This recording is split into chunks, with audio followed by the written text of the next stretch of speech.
speak. So today is the 95th Security Thought Leadership webinar.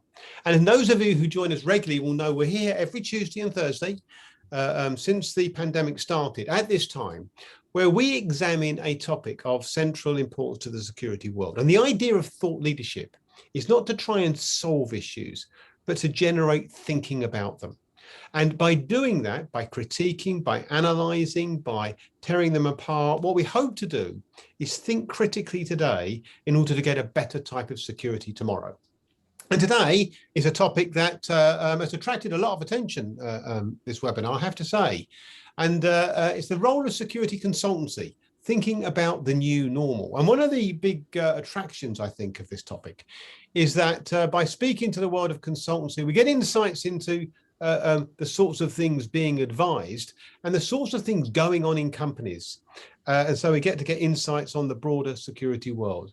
And I have today panelists who have got deep expertise, and I know many of you write to me and say to me how good we are at getting panelists, broad level expertise from different types of consultancy in different countries. And so what I'm going to do in a second is I'm going to invite our panelists to introduce themselves, and once they've done that, I'll invite them to make their opening statement. And once they've made the opening statement, I'll invite you, the audience, to ask questions. And you can do that by using the question and answer button at the bottom of your screen. If you use the question and answer button on your screen, I'll endeavour to get to you. Try and get your questions in early, and I'll make sure that I incorporate it if I can in the ensuing discussion. So without further ado, then, we'll go to our panelists. And first of all, to the United States and meet Jeff. Jeff. Good morning, Martin. Good day, all, from the great Pacific Northwest. Martin, I really appreciate the opportunity to participate in the panel today. I've been an internationally recognized security and risk consultant for, about 22 years. I'm an executive level consultant focused on strategy, vision, and efficiency, which are all enabled through a quality risk assessment.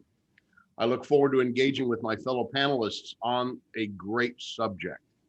And, you know, as far as, did you want to go into opening comments now, or did you? No. Just introduce yourself first, Jeff. Then we'll come back to those. Perfect. Thank you. Okay. Thank you very much indeed, Jeff. Let's go from the United States over to India and meet Pound. Pound, let's introduce yourself, please. I think great to have everyone around with your cup of tea, coffee, or beer based on where you are located. So good morning, good afternoon, and good evening to all. Thanks a lot, Martin, for this opportunity. My name is Pawan Desai. I am the co-founder and CEO of Midcat Advisory Services. We are India and Singapore-based security consulting. I think we do a lot of work in Asia Pacific region, right from consulting to advisory, and everything which we can think of in security consulting. So I think thanks once again to Martin, and I look forward for discussing this topic openly, because this has always been a topic always in my mind, which gives me sleepless nights. What is the future of consultants? I think if consultants are not good enough, then what advice are they going to give? I think. Well, exactly. We're about to find that out. We've got Jorge Septien joining us from Mexico as well. He's been held up. We're hoping that he'll join in the next few minutes. So let's, without further ado, then let's go to our opening statements. This is where we give our panelists 3 minutes for them to give us an insight into what they consider the issues to be in this topic. So, Jeff, over to you. Well, you know, a number of things. You know, in our industry, you know, essentially what consultants are is we're problem solvers. And we have to engage in a problem solving process. Everybody learns from college, you know, the first step of the problem solving process to identify the problem. And what we find is in our industry, in the security and risk industry, the method for identifying problems is a good, high quality, full risk threat and vulnerability assessment according to ISO 31000, security management 28000, and some of the great works that have been done by ASIS International and the risk assessment standard. But what has really changed in my industry this year is digital transformation. I was very concerned that with the onset of COVID-19 that my business would kind of dry up. And instead, what I found was a great path to success. Look at us today. We're engaging in a global conversation with strategy folks from all over the world, and we're going to collaborate on this panel. I have found that the ability to use this medium in my business has allowed me to engage the same type of strategic discussions that lead towards solutions. So the digital, we start with a risk assessment enabled by digital transformation to assist our clients in developing cost-effective results for their problems. Everybody is working today with reduced revenue due to the global pandemic that we're in. So finding ways to help people operate more efficiently without taking away from their core mission or the goals they have to their organizations has been an absolute amazing opportunity. I've really engaged in some very interesting projects over the past year. Thank you very much indeed, Jeff. So let's go then to Pawan. And Pawan, just 3 minutes from you on your thoughts on what's happening in the world of consultancy. Pawan, over to you. 250. So I'll just take a step back. I think I just wanted to tell everyone that the speed of change in last 30 years is going to be the speed of change in next 5 years. This is the era which we are in. So I am not so much troubled with the COVID, what has happened. It is just a blip in our lifetime. But the speed of change, what we are going to now experience is going to be phenomenal. So the future is going to be a state of continuous change. So it is going to be uncomfortable for a lot of us, but that is going to be the new state. So we are not going to be settled in any form or a shape. It is going to be a continuously changing and getting metamorphed into a different animal altogether. So very, very important, the value of experience which we give in last decades for 20 years, guy with a single product, a value experience is going to be wiped off. It is not going to be the value for experience. It is going to be the value for adaptability and continuous learning, which is going to be there. Every one of us is going to be a newbie. So that era has gone that we have 30 years of experience, 20 years of experience. Everybody is going to be a newbie and we have to behave like a newbie. We have to continuously learn. In security consulting or a security industry, it is a very perception-based assessments and the way we give solutions. The future is going to be data driven. It is going to be everything about data, which we are not used to. So all our perception are going to take a totally 180-degree turn maybe, because it is going to be data driven. There is an excellent book by Kevin Kelly, which is Inevitable, which he says that we are going to move from a state of utopia to protopia. So protopia is basically a continuous shift which is going to happen. And that is where I see maximum opportunities for security consulting especially. But if we are able to play on those intersections of those technology advancement, so the future is not going to be 10 years down the line. Future is 2 years, 3 years. That is going to be a long-term vision. If we are able to predict in next 2-3 years what is going to happen, I think we have done a good job as consultants. The days are over for making plans for next 5 or 10 years, because what is going to be implemented is next 5 years is not even invented yet. So let's not kid anybody. This thing, so nobody has a vision for next 5 years. All of us can think about 2 years, 3 years down the line. Continuous learning and interacting with different mindset and different perception, different type of people will give us more advantage rather than getting into our silos of one product, one technology. I am expert on this. It is going to be obsolete. So if you are in a comfort level, you are already obsolete. If you are not, I can assure you your job is going to be obsolete in next 12 months. So if you are comfortable, it is not the place to be in. I think that's what my take is on this. Pawan, thank you very much indeed. Thank you. And Jorge, thank you very much indeed for joining us from Mexico. Okay, could you just say, give a brief introduction first to a little bit of background, just 20 seconds, Jorge, if you wouldn't mind, just so the audience know who you are. Hi, everyone. I'm based in Mexico City, but I've been living for the past 15 years in California, USA. I am a PCB board member, a professional certification board with ASIS International. been working in this field of security and safety for 35 years uh, uh, up to now. Years ago, I was the Citigroup Security and Safety Director for Latin America.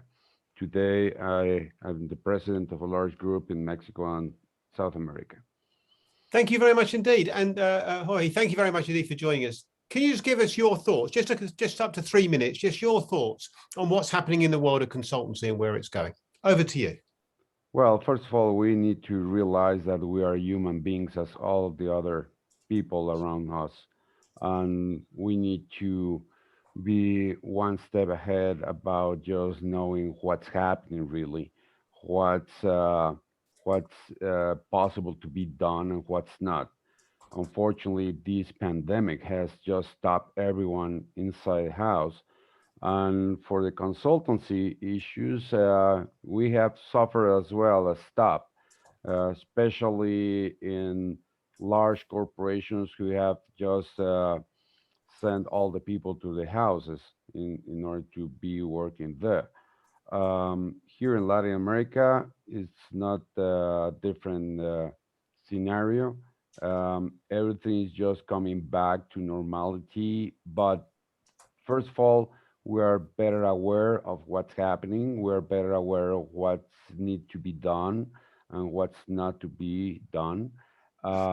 Today, technology has been a really powerful resource about just talking with our clients, with our people, to define and adjust certain measures that are needed to be taken in place about not just security but safety. I mean, safety has been a major player in our consultancy role in Latin America as well. Thank you very much indeed. Let's go to the questions then. And the first question I've got is from sent in advance actually from Mark Cavies, and he's asking about the regulation of security consultants. And I'll come to Jeff first, if I might, on this, Jeff. And one of the things that Mark's asking about is about the value of some scheme of statutory regulation, because if this role is important, the problem is anyone can claim to do it. And as Jorge's just said there, you know, we're all human beings. How do you determine the good from the bad? Jeff, do we need a licensing scheme? Well, that's a very good question. I would say, you know, consulting is a subset of security. I look at the individual's credentials, look where they've been, look what they've done to determine, you know, whether they're suitable for your organization or not. A certificate or a licensing scheme doesn't necessarily tell you if you have a good consultant.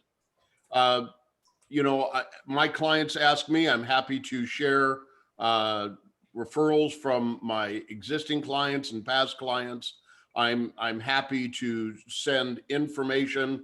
I'm happy to make the business case for what I do. You know, when I can walk into a client and save them $4.5 million on an efficiency study, that's a powerful statement.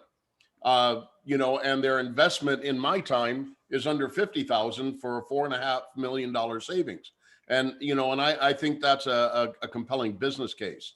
So licensing, I think, is fine. But when you come across a consultant that's got, you know, 15, 20, 25 years in the industry, they have a background, they have a reputation. And as you would with any person that you contract, you want to ensure that they have the appropriate bona fides and background to meet your needs. Not every, okay. Yeah. Okay, thank you very much. I'm going to move on to Pound. Same question, Pound. Michael Franklin says they've got quite a rigorous regime in Canada. What have you got in India? And don't you think this is something that we need? Pound. Yes, great. We do not have any regulations regarding security consultant in India, so anybody can become a security consultant. Anybody can claim to be the best in class, so that is not a problem. I tend to agree on the part that we should not have any licensing. The reason being, as I said earlier, the whole environment is moving so fast. So if you make regulations around it, we might be losing a very, very important talent, which is the youngsters and the new guys, and they have a very different way of looking at things. So if you put criteria, so unless you have 5, 10 years or 15 years or 20 years of experience, you cannot do that. What we are going to get is only those mundane ideas which we learned in early 2000s or much before that. I don't think so we are going to get those fresh ideas in place. So licensing or that thing should not be there. Yes, the credibility, what kind of work they have done, what are we expecting from them? Most of the problems, I think, in which I face, especially I think most of the consultants must be facing, clients themselves don't know what they are looking for, because it is not very, very clear. It's a very, very evolving and a consultative domain. So unless you are comfortable with them, they are able to solve your problem, and they are going to, as Jeff says, if you are able to give them a saving of $4.5 million, I don't care whether the person has an experience or not, but is he making sense or not? I'll go with that rather than having a licensing regime implemented on that. Okay, and let me come to you, Jorge. What's the situation in, I'll say Mexico, because Latin America is too big. Is there a licensing regime for consultants there? Does there need to be one? Well, unfortunately, here in Mexico, we don't have a license in order to go forward as a consultant. We are working hard with the authorities in order to get one. Especially the private security sector is getting licenses in order to provide the services, but not the consultant. What we are just pushing hard is to bring the certifications, international certifications, especially the certifications given by ASIS International, which are well respected as well. Unfortunately, we have very few people who have been certified in different fields in Mexico. We're growing fast, but unfortunately, we have 125 million people country, and we only have around 400 certificates. Okay, interesting. So there is interest in Mexico and not in the other two. Okay, let's move on. We might well overlap this again. I'm going to go to Barry Millett. Barry Millett is actually himself involved in consultancy in the past. And Jeff, you said you highlighted the need for security consultants to have to adapt during the response to COVID-19 via digital platform. Powell, you said the same thing. Do you think that consultancy delivery will continue to have to change? What will it look like? And when we get back to this new normal, to what extent will we go back to meeting face-to-face because that's better? Jeff? Well, you know, interesting question. A lot of the work I did is based on interrelationships, interviewing people, putting my hands on things. I have an amazing investigative background, which really helped me in utilizing this digital tool and engaging in digital transformation in my own business, because I had clients that were coming to me and said, you know, Jeff, we need this efficiency study done, but you can't come here. Can you map out a strategy for accomplishing this using a platform? We use Microsoft Teams as opposed to Zoom, but similar concept.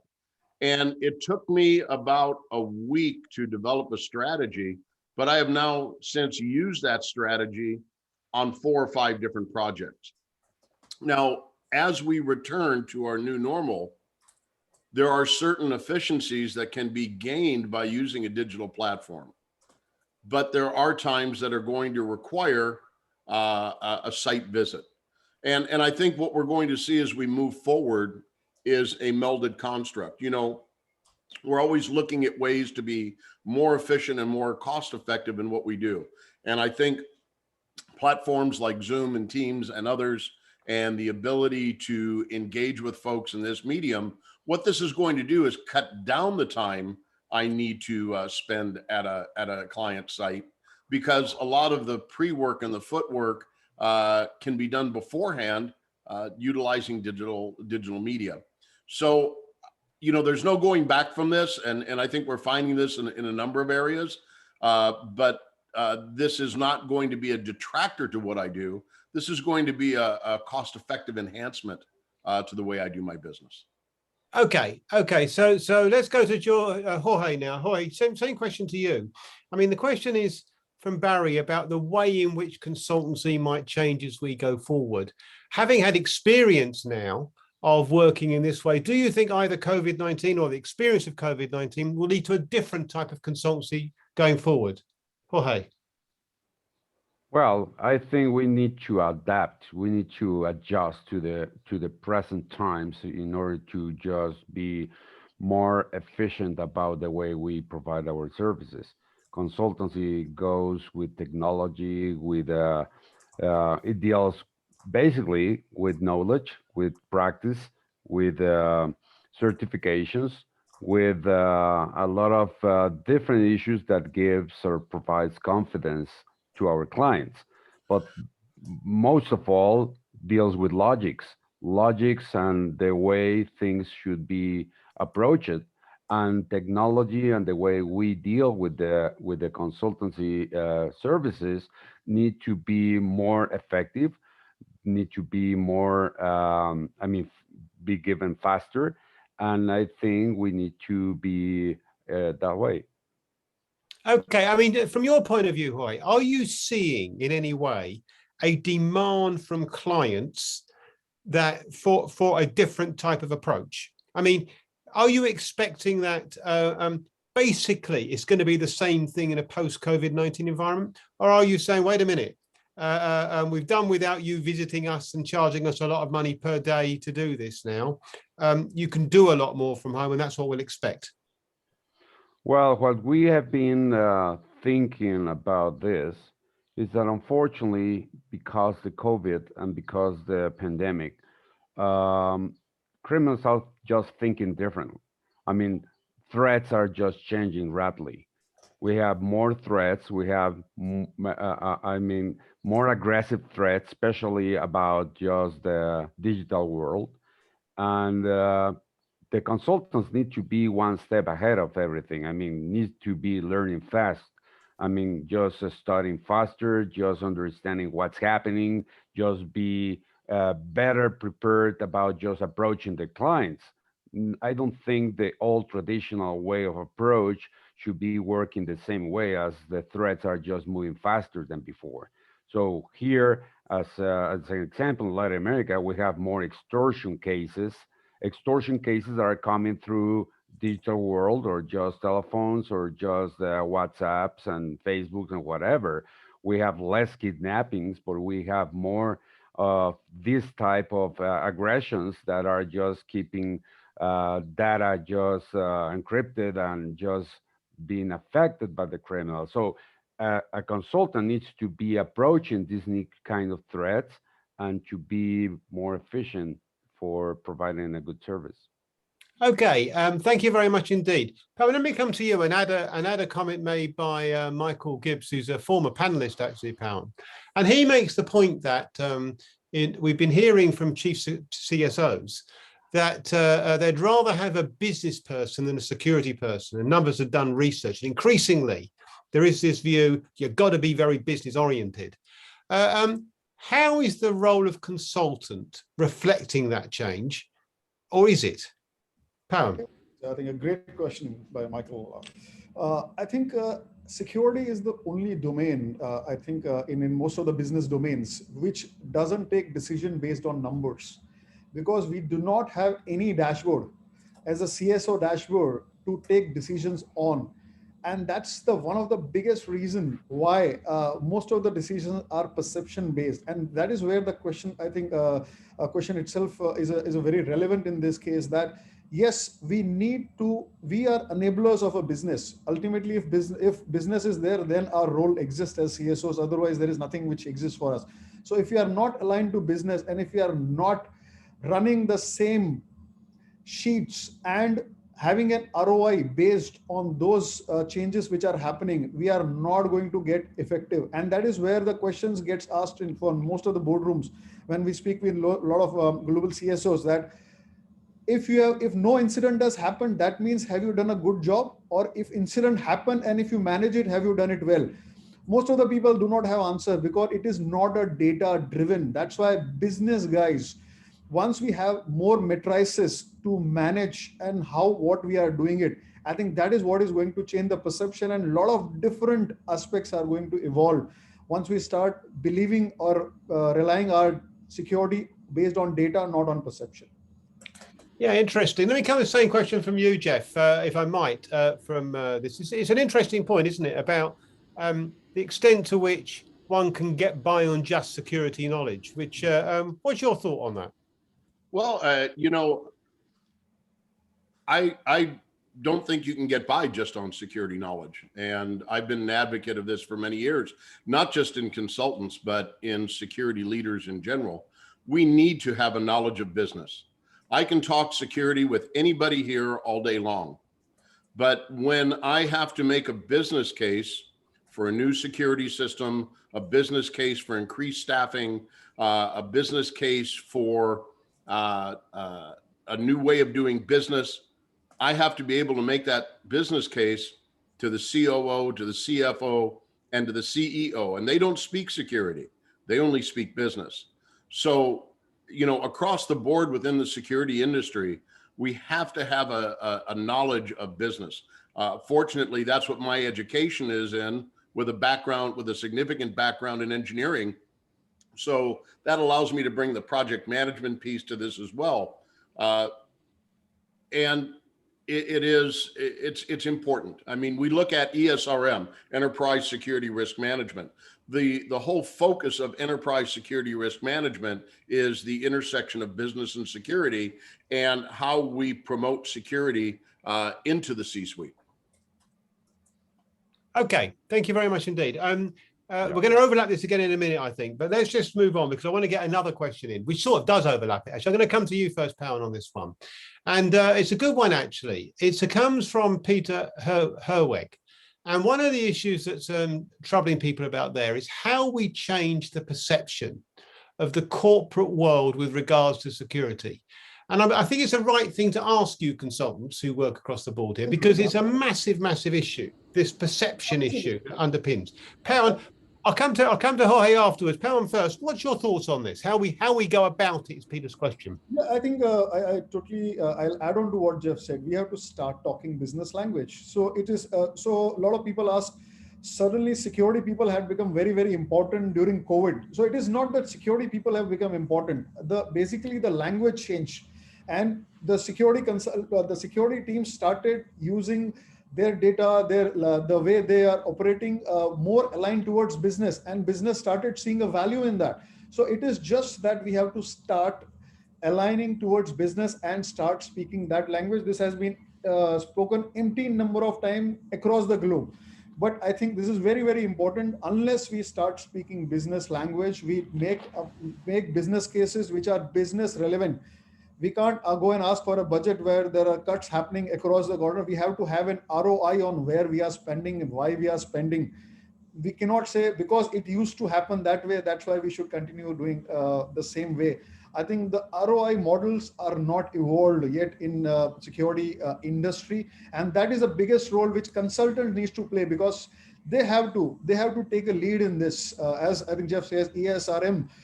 We have to have those frameworks in place and get a dollar value to why we are doing that. And once we start speaking in dollar value, perception will change automatically. I don't think so. There is any other way which I am aware of, but I'm happy to hear views from other people. Okay, let's go to Jorge, because I mean, this is a biggie, right? The perception of the security world. And some would argue people like you are in the best position to influence it if you work across organizations, etc. What are your thoughts on what it's going to take to change perceptions? Well, I think we need to speed up our job about being trusted people. I mean, we are supposedly being hired. Our services are just being needed because we are supposed to look the world different. I mean, we have a better picture about what's happening with each business. As Jeffrey mentioned before, becoming engineers or just knowing the logic way things work make us approach things better. in most of the cases for engineers. In my case, I think we are in a must about just talking to people that perception for them, and we need to understand that perception means reality to people. But we need to go through a difference between possibilities about threats happening versus probabilities. And that's our job. I mean, just knowledge, learning, experience, procedures need to focus on probabilities. And if we are talking to business people, businesses are just done because they want to make money. I mean, progress deals with money and people having jobs. If we are in a must to protect that business, that source of jobs, we need to talk about probabilities, and there's where our techniques and our experience, our procedures, our certifications, our everything deals about just bringing the picture about what is probable and what is not. Thank you. I mean, Jeff, would you say, Erica Gibbons' question, would you say that, a brief answer if you wouldn't mind, that businesses are ready to spend on security again? Post-COVID. I would say businesses are ready to prudently spend on security again. They realize what happens when an event occurs. So identifying those events before they occur and showing the impact and consequence of those events on the enterprise, and be able to, the ability to demonstrate those in impact to life or impact to people, impacts to strategy, impacts to equipment, and impacts to reputation are very important. And I do think people are ready to reinvest in security if the proper case can be made where that application of security will mitigate an impact to one of those four areas. Okay, fair enough. Let me ask Pawan very quickly the same question. Do you sense, Pawan, that companies are ready to spend again on security? I mean, one of the interesting question of Rajiv Malda, by the way. I suppose in a sense, it's difficult for them to see how is it difficult to persuade people to spend on consultancy specifically? Pawan, you're on mute at the moment, Pawan. I think if they have survived COVID and they have cut costs, a business will always demand, why should we spend on security? And that is going to be the thing. If you are able to survive during COVID without security or less security, why can't you survive in the new normal with the same thing? I think management might be happy to invest in technology more, kind of a thing, and which is more scalable, which is more affordable, rather than investing and going back to the state where we were pre-COVID levels. So I think those kind of spends I don't see coming back in security unless we are able to give them the value. And that value will come from ROI models, that will come from a lot of, I think, a lot of value adds which are provided. So the consultants are going to be in a huge pressure to which they are not used to, because what they used to say used to be gospel's truth few years back. If they have said this is high risk, this is high risk. Now it is going to get questioned at every point and every juncture. So I don't see those spending levels are going to come back. The spending will only happen if there is a proper justification and ROI on that. Okay, thank you very much indeed. Thank you. Let me come to Jorge. Jorge, question for you. It's a slightly different one. It's from Douglas Lethbridge. And it's talking about how someone can start off in the security world. I'm slightly sort of mindful on this, Jorge, with the fact that anyone can claim along to be an expert. What's the routine? What's the credible routine? And I suppose since we haven't got licensing, overlapping a point from Keith Nielsen is, should we talk qualifications in some way? Jorge, your advice first, and I'll come back to Pawan. Well, first of all, I may think that the person who wants to go into the advisory world needs to like to serve people. I mean, He must like to give the best he has available in his knowledge, in his personality about just helping the others. The other thing should be to have a background, to have an expertise in certain fields. No one is just an expert in every field. I mean, we need to focus about having a general knowledge, and that's why CPP certification works, because it gives you not an expertise in everything, but you have at least a minimum knowledge about many fields in the security industry. On the other side, you need to understand where you are standing up. I mean, the country, the state, the population, the way of thinking about that people, the laws. I mean, you need to learn a lot and you need to study a lot about where you're jumping in order to give a good advisory and to be just sitting in the same chair as the client. I mean, you need to think as the client thinks. You need to align with his thoughts in order to give him the better knowledge you can in order to focus in the problems you are solving. That's my thought. Thank you very much indeed. It's an interesting point, though, Jorge. Let me come to you, Pawan, for the same point. How do you get started? And similar view to Jorge experience. I think no, of course, a great views from Jorge. I would like to add, anybody who wants to start in security consulting, get a degree in AI, machine learning, IoT, cybersecurity. That is the future. Forget about physical security and understanding.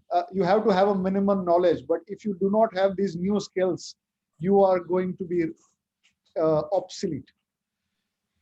Very interesting. Yeah. That's my short view. Yeah. Okay. Good answer. Thank you. Jeff, come to you. And a question from Gordon Knight. This cropped up the other day, Jeff, actually, I meant. And talking about doing security risk assessments. Now, all of you have made the point you've got to understand the problem, okay? In different ways you've been saying that. But I mean, Jeff, can you really do that virtually? Don't you have to be there to feel? You can get someone to show you a photograph, as explained to me the other day, or a video image of a site, but you get someone to talk it through. But if you want to do a job, don't you have to be there, Jeff? Well, that was one of the changed business models we had this past year. I have a client. They had money set aside for a very large risk assessment. They were closed to outside anybody coming in, any outside contractor into their facilities whatsoever. But, a lot of pre-work can be done utilizing, digital means. What I ended up doing is they engaged one of their employees who is a former law enforcement officer. Now, this took great trust. But what I did is I spent 2 days training that law enforcement officer to look at things the way that I look at them.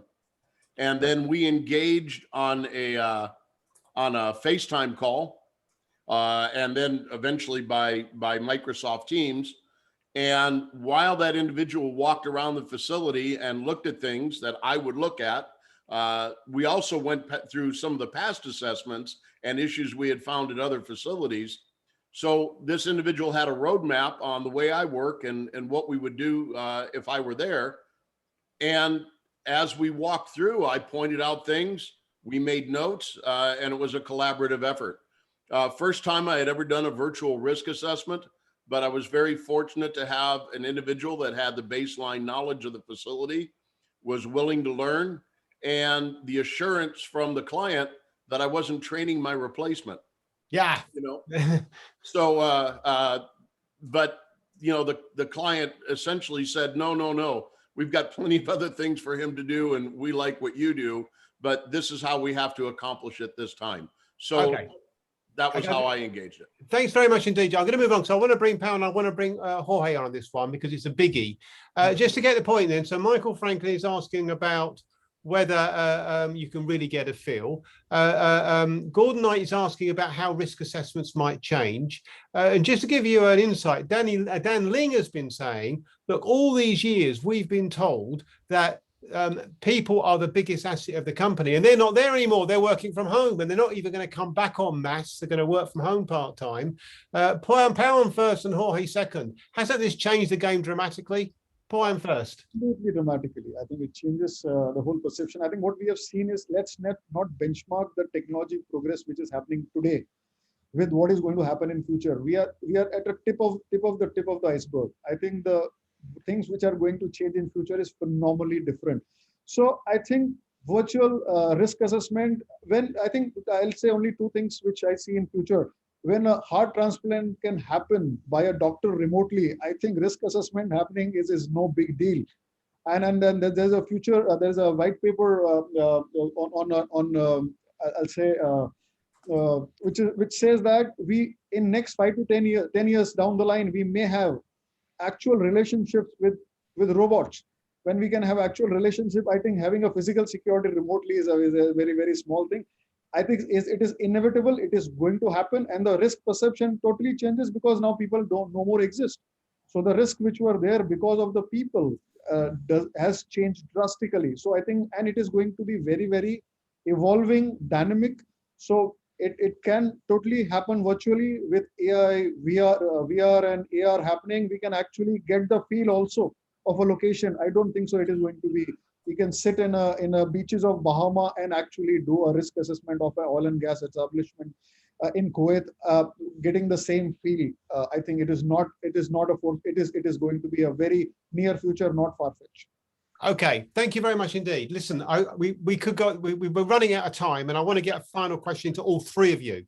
And rather interestingly, Jorge said just now, spoke about the changing threat posed by criminals behaving in different ways, which I think is an interesting point.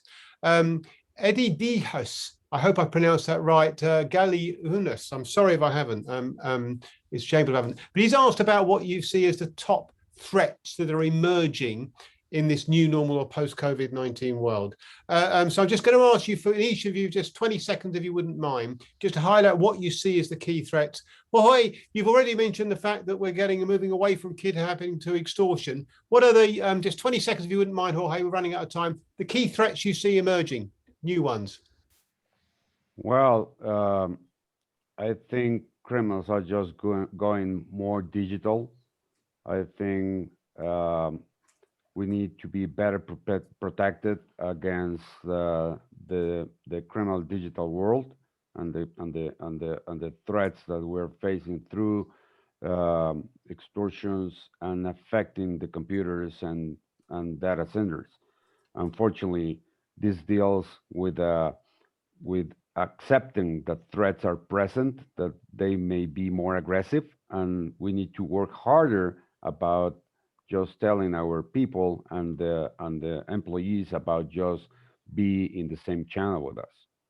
Yeah, okay, thank you very much indeed. Powan, your thoughts, please. Major threats over the next few years. Cybersecurity is a major threat.